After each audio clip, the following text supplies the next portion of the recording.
오늘 하나님 말씀 함께 나눌 하나님의 말씀은 에스겔서 6장 1절에서 7절까지 말씀입니다. 에스겔서 6장 1절에서 7절까지 말씀입니다. 함께 합독하시겠습니다. 여호와의 말씀이 내게 임하여 가라사대 인자야 너는 이스라엘 산을 향하여 그들에게 예언하여 이르기를 이스라엘 산들아 주 여호와의 말씀을 들으라. 주 여호와께서 산과 작은 산과 시내와 골짜기를 대하여 말씀하시기를 나 곧 내가 칼로 너희에게 임하게 하여 너희 산당을 멸하리니 너희 제단이 황무하고 대항상이 회파될 것이며 내가 또 너희 중에서 사륙을 당하여 너희 우상 앞에 엎드러지게 할 것이라. 이스라엘 자손의 시체를 그 우상 앞에 두며 너희 해골을 너희 제단 사방에 흩으리라. 내가 너희 거하는 모든 성읍으로 사막이 되며 산당으로 황무하게 하리니 이는 너희 제단이 깨어지고 황폐하며 너희 우상들이 깨어져 없어지며 너희 대항상들이 찍히며 너희 만든 것이 다 패하며 또 너희 중에서 사륙을 당하여 엎드러지게 하여 너희로 나를 여호와인 줄 알게 하려 함이니라. 아멘. 우상 숭배의 결과라는 제목으로 함께 은혜를 나누고자 합니다. 오늘 이 6장의 에스겔서 6장에서는 이스라엘의 우상 숭배에 관한 메시지입니다. 우상 숭배의 결과들이 나오고 있지요. 이스라엘 백성들이 우상 숭배로 인해서 하나님의 심판이 임하였음을 선포하고 있습니다. 에스겔 선지자를 통해서 이 우상 숭배에 두 가지가 있습니다. 장소에 관한 파멸의 메시지 있고 우상 숭배하는 사람들에 대한 메시지, 파멸을 하겠다라는 메시지입니다. 먼저 지난번에는 4장과 5장에서 네 가지 행위 예언을 보여주었죠. 에스겔이 몸소 행위를 하면서 예언의 메시지를 선포하여 주셨습니다. 오늘은 여호와의 말씀이 내게 임하여 이르시되 라고 선포하고 있죠. 이전에 이 행위 메시지는 예루살렘이 그 대상이었지만 오늘 이 본문에서는 유다와 이스라엘 전체를 향해서 메시지를 선포하고 있는 것을 보여주고 있습니다.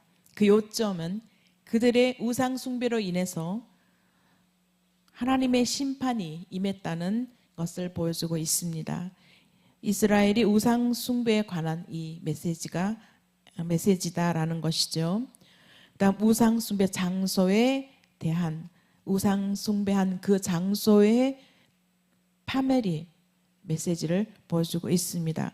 하나님께서 2절부터 이스라엘 산을 향하여라고 말씀하고 있습니다. 이 이스라엘 산을 우상 숭배의 장소로 지칭하셨는데요. 거기에는 이유가 있습니다. 첫 번째는 이 이스라엘 산의 지리적인 특성상 이스라엘의 산들은 바벨론의 산들에 비해서 굉장히 높고 험준한 그러한 산지 형태로 이루어져 있었기 때문입니다. 두 번째로는 가나안 원주민들은 그곳을 자신들의 섬기는 신들과 가장 가까운 장소로 여겨왔습니다. 그래서 그곳에서 우상을 숭배하였습니다. 이스라엘 백성들은 이들이 미신적 형태를 받아들여서 이스라엘 산들에 흩어져 있었던 것입니다. 그래서 그 흩어졌던 곳에 산당을 거점으로 우상 숭배를 자행해 오고 있었습니다. 이 산당은 이스라엘 백성들이 가나안 땅에 들어오기 전부터 이미 산과 언덕, 도처에 존재하고 있었던 것입니다. 그래서 하나님께서는 가나안 입성하기 이전부터 이 산당을 헐라라고 명령하셨습니다. 오직 하나님의 제단이 있는 성막에서만 예배를 드리도록 명령하신 것입니다. 그런데 이 솔로몬 왕이 성전 건축하기 이전까지 120년 동안에는 이스라엘이 이 예배의 중심 되는 장소가 특별히 없었습니다. 그래서 그 기간 동안에는 이스라엘 백성들은 가나안 사람들에 의해서 세워진 그러한 산당들을 헐지 않고 여호와의 예배 처소로 그 상당들을 예배 처소로 바꾸어서 예배를 드리고 있었습니다. 또한 이 기간에는 이 예배하는 곳에 사회적, 종교적으로 임시 허용되어져서 사회적으로, 종교적으로 어떤 일들을 행하였던 곳입니다. 예배 장소가 아니라 여러 이런저런 것들을 많이 하는 그러한 장소가 되어 있었습니다. 그리고 솔로몬 성전 이후부터, 솔로몬이 성전을 건축한 이후부터는 예루살렘 성전에서만 예배를 드릴 수 있었습니다. 그렇지만 이스라엘 백성들은 편리성 때문에 솔로몬 성전으로 예배를 드리러 가기가 불편한 부분들이 많이 있었습니다. 그래서 그 편리성 때문에 여전히 그 산당을 폐하지 아니하고 세우고 거기에서 예배를 드렸던 것이죠. 그것은 하나님을 향한 예배의 순수성을 잃어버린 것입니다. 점점점 가나안 사람들이 종교의식을 쫓는 그러한 원인이 되었습니다. 이방 종교의 풍습이 다시 살아나기 시작했지요. 그래서 히스기야 왕, 요시야 왕 때에 모든 산당들을 다 제거하고 종교개혁이 일어났습니다.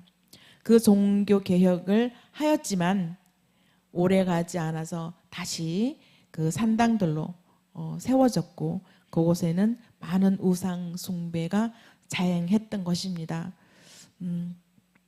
우리가 상상할 수 없을 만큼 그러한 우상들을 섬겨왔습니다. 그들은 여호와께 예배도 드리고 또 우상 숭배도 하고 그 이렇게 한 가장 큰 원인은 풍요로움을 누리고 환난 때에 도움받기 위함이었습니다. 여기에는 그들의 섬기는 우상은 구원이라는 것과 아주 거리가 먼 것이었죠. 그들은 즉 기복신앙을 가지고 있었습니다. 그러다 보니 우상에 대한 애착이 굉장히 컸습니다. 우상에 대한 애착이 큰 만큼 산당들은 점점 더 많아졌습니다. 산당에서 예배를 드리고 또 우상도 섬기고 이 시대에 오늘날 한번 비춰볼까요? 가끔 교회를 다니고 예수님을 믿고 크리스찬이라고 하면서 찾는 곳들이 있습니다. 가끔 간증을 통하여 들어보듯이 예수 믿는다고 하면서도 타로점, 요즘은 또 타로점을 또 많이 보나 봐요. 타로점 보는 곳에도 가고 그리고 새해가 되면 또 찾아가는 점집을 찾아가기도 하고 오늘의 운세 이런 것들도 많이 찾아가는 그런 모습들을 볼 수 있습니다. 그들의 얘기를 들으면 권사님, 집사님, 장로님들이 많이 오신다고 해요. 왜 왔느냐라고 물어보면 그냥 어쨌건 이 부분도 이 시대에 하나님도 섬기고 우상도 섬기고 이렇게 하는 그들의 모습과 오늘의 그러한 사람들의 모습과 전혀 다를 바가 없다라는 것입니다. 우리나라에도 오래전부터 섬겨왔던 그 무속신앙들이 있잖아요. 우리의 관습 때문에 그것이 우상인지 죄인지 무감각하여서 우상을 섬기는 그러한 모습들을 볼 수가 있습니다. 이것을 하나님께서는 가장 싫어하는 모습이죠. 그는 어떤 경황이라도 어떤 상황이라도 버려야 하는 것입니다. 이러한 우상 숭배로 인해서 하나님께서는 산을 향하여 산당을 특별한 심판의 대상으로 지목하여 왔습니다. 8절 이하에 쭉 보면은요, 남은 자들에 대한 구원의 메시지가 선포됩니다. 남은 자들을 구원하리라 라고 하는 말씀하십니다. 이는 하나님께서는 어떤 경우에라도 택한 백성들에게 그의 언약을 이루어 나가신다라는 것을 의미하고 있습니다. 하나님의 심판이 파멸을 위한 것이 아니라 하나님의 백성들을 성결하게 하기 위한 것입니다. 그거를 알려주는 것입니다. 심판이 있기 이전에 먼저 구원이 먼저라는 것을 알려주고 있는 것입니다. 두 번째, 우상 숭배하는 자들에 대한 파멸의 메시지가 선포되고 있습니다. 11절부터 쭉 나오죠. 우리가 7절까지밖에 안 읽었는데요. 우상 숭배하는 사람들에 대한 파멸의 메시지가 선포되고 있습니다. 11절 이하 쭉 보면은요. 이제 장소에서 우상 숭배하는 그 장소에서 이제 사람으로 넘어옵니다. 손뼉 치며 발을 구르며 이렇게 말하라고 합니다. 에스겔에게. 이 에스겔에게 명령한 이 입술로만 이제 말하지 않고 몸으로 손뼉 치고 발을 구르며 이렇게 전달하라고 명령을 하고 있습니다. 하나님의 이 안타까운 마음을 행동으로 전달하라고 명령하고 있습니다. 손뼉을 치라라고 하는 것은 이 에스겔에서 4번 정도 나오는데요. 모두 여호와의 이 분노를 관계하고 있습니다. 분노에 관계되어서 표현되어져 있는데요. 발을 구른다라는 것은 손뼉 치는 것보다 더 언약 백성의 범죄에 대하여 여호와께서 느끼시는 분노가 더 크다라는 겁니다. 절실하게 표현되고 있는 것입니다. 하나님께서 우상 숭배를 가장 싫어하시고 분노하실 만큼 싫어하시는 부분이기 때문에 이렇게 표현하고 있습니다. 11절에 14절까지 오늘 다 보겠는데요. 우상 숭배자들의 그 결과들이 쭉 나오고 있는데요. 우상의 이 파멸, 숭배하는 걸 파멸은 얼마나 헛된 것인지를 오늘 깨닫게 하는 것입니다. 두 번째는 우상을 섬기던 자들이 파멸을 말하고 있는데요. 파멸을 당한다라고 했는데 그들이 복을 빌었던 그 대상과 장소에서 그것 때문에 비참하게 파멸할 것이다라고 말씀하고 있습니다. 우상을 섬기던 온 땅이 또 파멸된다라고 세 번째는 말하고 있는데요. 푸른 나무, 그 무성한 나무로 우거진 이 비옥한 땅은 하나님의 선물로 받은 것이었는데요. 그곳에서 우상을 섬긴 결과가 이 어마어마하게 크게 나타나고 있습니다. 여기 14절 쭉 보면 광야에서 디볼라까지 심판을 받았다라고 합니다. 황무하게 변할 것을 경고합니다. 광야에서 디볼라까지라고 이 표현한 말은 단에서부터 부엘세바까지라고 말씀을 많이 하잖아요. 단은 남쪽에서부터 쭉 올라가는 부엘세바까지 전체적으로 이스라엘 전체를 얘기하고 있는데요. 이스라엘 자손이 거주한 모든 영토들을 의미하고 있죠. 이 광야에서 디볼라까지는 단에서부터 부엘세바까지 반대 방향을 이야기하고 있습니다. 드볼라는 북쪽 이스라엘 계획 저 북쪽에 있고요. 또 시리아의 한 장소이기도 합니다. 그래서 에스겔에게 이 예언을 선포한 후 몇 년 되지 않아서 시드기야는 예루살렘에 함락되기 며칠 전에 이 성을 버리고 예루살렘을 버리고 도망을 갔죠.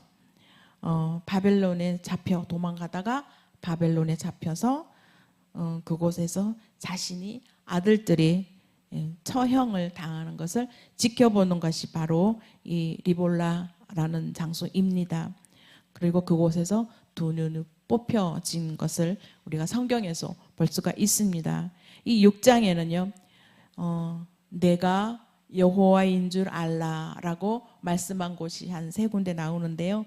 7절에 보면 여기에서도 내가 여호와인 줄 알게 하렴이라. 또 10절에도 보면 또 하나님께서 내가 여호와인 줄 알라라고 하나님 말씀합니다. 이 14절 그 부분에 또 내가 여호와인 줄 알라라고 말씀하고 있습니다. 이것은 이스라엘 백성들이 범죄인 우상 숭배에 대한 하나님의 심판뿐 아니라 그들이 하나님에 대해서 바르게 알고 섬기도록 하기 위해서 계속 강조하고 있는 것입니다. 심판이 먼저가 아니고 구원이 먼저이기 때문에 하나님께서는 이렇게 강조하고 계시는 것이죠. 우상은 그 시대 때만 있었던 것이 아니죠. 오늘날에도 많은 우상들을 우리 내 마음속에 가지고 있고 종교적인 것뿐만 아니라 내 마음속에 우상들이 많이 있습니다. 예, 오늘날 하나님은 하나님을 믿는 그런 사람들에게 우리는 우상은 과연 무엇일까요? 저에게도 우상이 많이 있었습니다. 하나하나 버리려고 노력하고 내려놓으려고 합니다. 예, 이 세상의 우상들이 내 안에 가득 차 있는지 늘 들여다보았으면 좋겠습니다. 이생의 자랑과 그리고 육신의 정욕과 안목의 정욕 이런 것들은 모두 하나님 앞에 헛되고 우상이기 때문에 하나님 앞에 썩어질 것이라는 것도 우리는 다 알고 있습니다. 그러나 그런 것들이 잘 내려놓아지지 않고 처리하기가 굉장히 어렵습니다. 순간순간 내 안에서 이런 이성의 자랑들, 육신의 정욕들, 안목의 정욕들, 내 안의 욕심들 이러한 것들이 머리를 쫙 내밀고 올라오는 것입니다. 그런 것들을 하나님 말씀 안에 딱 잘라내야 되는데 그것은 우리는 끊임없이 영적 전쟁으로 치러야 되는 부분입니다. 그러한 것들, 썩어질 것들, 이러한 것들을 추구하는 것이 곧 우상 숭배인 것이죠. 결국은 고통 가운데 쓰디쓴 그러한 파멸을 겪게 된다는 것. 우상 숭배는 하나님이 가장 싫어하는 것이기 때문에 결국은 쓰디쓴 파멸을 맞이한다는 것입니다. 우리가 평안할 때는 이러한 것들을 기억하지 못하죠. 그런데 내가 힘들고 어려울 때는 하나님을 의지하고 우상을 버려야 되는 것인데 우리가 내 마음의 우상들을 완전히 없애버리지 못하여서 아픔을 가져오는 그러한 일들이 많이 있습니다. 결국은 우리는 우상 때문에 고통 가운데 그러한 쓴 파멸을 겪게 되지 않아야 된다는 교훈을 오늘 줍니다. 따라서 이 평안할 때는 이러한 교훈을 기억하면서 또 삼가고 내 자신을 지키고 그리하여 고통의 대가를 지불하는 그러한 어리석음을 범치 말아야 할 것입니다. 우리는 오직 하나님께만 하나님만 섬기는 그러한 자들이 돼야 되겠다고 우리 늘 결단합니다. 그렇지만 내 안에 쓸데없는 그러한 우상들이 자꾸 생겨나지요. 저에게도 우상들이 생겨나서 그러한 것들을 제거하느라고 늘 기도하며 또 회개하기도 하고 그렇게 합니다. 저뿐만 아니라 하나님을 사랑하는 모든 이들은 마음에 있는 그러한 우상들을 하나님 말씀 안에 깨끗이 정리하고 처리하여서 하나님이 기뻐하는 그러한 주님의 사람들이 다 되었으면 좋겠습니다. 기도드리겠습니다. 하나님 감사합니다. 이스라엘 백성들이 하나님 앞에 범죄하고 주님이 가장 싫어하는 우상들을 섬기며 또한 하나님도 섬긴다고 이야기하고 있는 저들의 결말은 심판입니다. 하나님, 그러나 우리 하나님께서는 하나님과 약속한 백성들, 언약의 백성들에게는 심판이 이전 구원을 먼저 주시기를 원하십니다. 아버지 하나님, 우리에게도 하나님께서 구원의 반열에 세워주셨고 하나님의 심판 이전에 하나님 구원의 반열에서 하나님 사랑 안에서 살아가게 하여 주신 것을 감사드립니다. 내 마음에 있는 악하고 섬겨야 하지 않을 것들을 섬기는 것들에 대한 것을 제거하여 주시고 온전히 하나님 말씀만 오직 하나님만 섬기는 그러한 하나님의 귀한 종들이 다 되게 인도하여 주시옵소서. 예수님 이름으로 기도드립니다. 아멘.